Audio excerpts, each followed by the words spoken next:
សួស្តីបងប្អូនទាំងអស់គ្នាប្រហែលជាបានឃើញវីដេអូមួយនេះហើយដែលខ្ញុំឃើញវីដេអូនេះហើយគឺខ្ញុំហួសចិត្តមែនតើ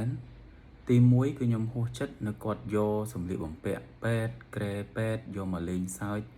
បែបកំ pl ែងរបស់ពួកគាត់ហើយចំណុចមួយទៀតនោះគឺអ្នកដែលថតពួកគាត់ហ្នឹងណាឌឺដងនិយាយផ្លែផ្កាទៅលើអ្នកជំងឺដែលមានផ្ទុកមេរោគអេដយកមកលេងសើចហើយរឿងនេះគឺខ្ញុំគិតថាជារឿងមួយដែលមិនគួរនឹងធ្វើទេហើយក្រុមពួកគាត់ហ្នឹងខ្ញុំឡើងចំណាំមុខឲ្យថាឲ្យតែឃើញវីដេអូពួកគាត់គឺមិនសូវមានការអប់រំអីល្អទេគឺភាគច្រើនធ្វើឲ្យគេជេរយកភាពល្បីអញ្ចឹងណាហើយមួយរយៈនេះអ្នកទាំងអស់គ្នាប្រកាសជាបានឃើញហើយរឿងដែលថាចូលចិត្តធ្វើឲ្យគេជេរឲ្យល្បីហ្នឹងគឺមានច្រើនមែនតើមានអាអ្នកខ្លះយកមីត្រីខរបស់ពួកចោលដែលលួចទឹកដីយើងហ្នឹងយកមកស៊ីឲ្យថតបង្ហាញឲ្យបងប្អូនទាំងអស់គ្នាជេរដើម្បីយកភាពល្បីនិយាយទៅរឿងទាំងពីរហ្នឹងគឺវាអត់ខុសគ្នាឯគោលបំណងគេគឺគេចង់ល្បីទោះជាល្បីដោយការជេរក៏គេអត់ខ្វល់ដែរព្រោះអី sponsor ផលិតផលផ្សេងៗគឺនឹងធ្លាក់មកតាមក្រោយឯងហើយខ្ញុំក៏សូមសរសើរទឹកចិត្តដល់ sponsor គ្រប់ sponsor ទាំងអស់ដែលចូលចិត្តតែយក sponsor មកដាក់លើវីដេអូឬក៏ក្រុមពួកដែលបំផ្លាញសង្គមបែបហ្នឹងណាខ្ញុំសូមសរសើរមែនតើហ្មងហើយខ្ញុំលើកទឹកចិត្តឲ្យបងប្អូនទាំងអស់គ្នាបើឃើញក្រុមអ្នកដែលធ្វើទង្វើបែបហ្នឹងណា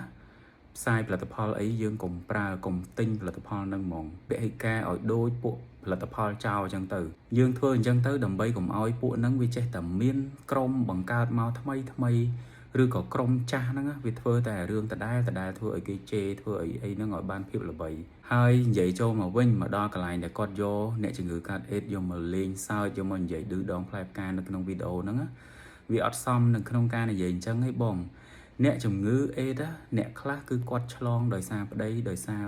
ប្រពន្ធដោយសារឪពុកម្ដាយចម្លងមកឲ្យកូននិយាយទៅគឺមានមនុស្សរងគ្រោះជាច្រើនដែលឆ្លងមេរោគអេដដោយមិនបានតាំងចិត្តដោយមិនបានដឹងឮរឿងអីទាំងអស់គាត់ឆ្លងអេដដោយគាត់មិនមែនជាអ្នកខុសគាត់មិនមែនជាអ្នកទៅធ្វើប្រព្រឹត្តរឿងផ្ដេសផ្ដាសទេអញ្ចឹងវាអយុត្តិធម៌ណានៅក្នុងការយើងយកជំងឺដែលគេកំពុងតែលាក់បាំងនៅក្នុងជីវិតរបស់គេទោះជាអ្នកផ្ទុកមេរោគអេដអាចរស់នៅបានធម្មតាដូចមនុស្សទូទៅក៏ដោយប៉ុន្តែគឺយើងនឹងបាត់បង់អ្វីមួយយ៉ាងនៅក្នុងជីវិតរបស់យើងហើយវាអត់ដូចមនុស្សទូទៅធម្មតា 100% ទេហើយការរស់នៅរបស់ពួកគាត់គឺពួកគាត់ពិបាកខ្លាំងណាស់នៅក្នុងការប្រឈមមុខនៅក្នុងសង្គមនៅក្នុងការបើកចំហឲ្យសង្គមដឹងឮឬក៏គ្រួសារដឹងឮដល់ពេលបងយកអ្នកជំងឺដែលកើតមេរោគអេដអីយកមកនិយាយលេងសើចនៅក្នុងវីដេអូអញ្ចឹងវាអត់សមទេអញ្ចឹងខ្ញុំសង្ឃឹមថាក្រុមដែលធ្វើបែបហ្នឹងគួរតែប្រឈប់ហើយក្រសួងក៏គួរតែមើលឃើញក្រុមដែលបំផ្លាញសង្គមដែល content ចូលចិត្តតែធ្វើឲ្យគេជេរហ្នឹងខ្ញុំចង់ឲ្យក្រសួងដែលពាក់ព័ន្ធណាគឺជួយគ្រប់គ្រងជួយកម្ចាត់ក្រុមបែបអញ្ចឹងឲ្យអស់ពីសង្គមមែនតែនហ្មង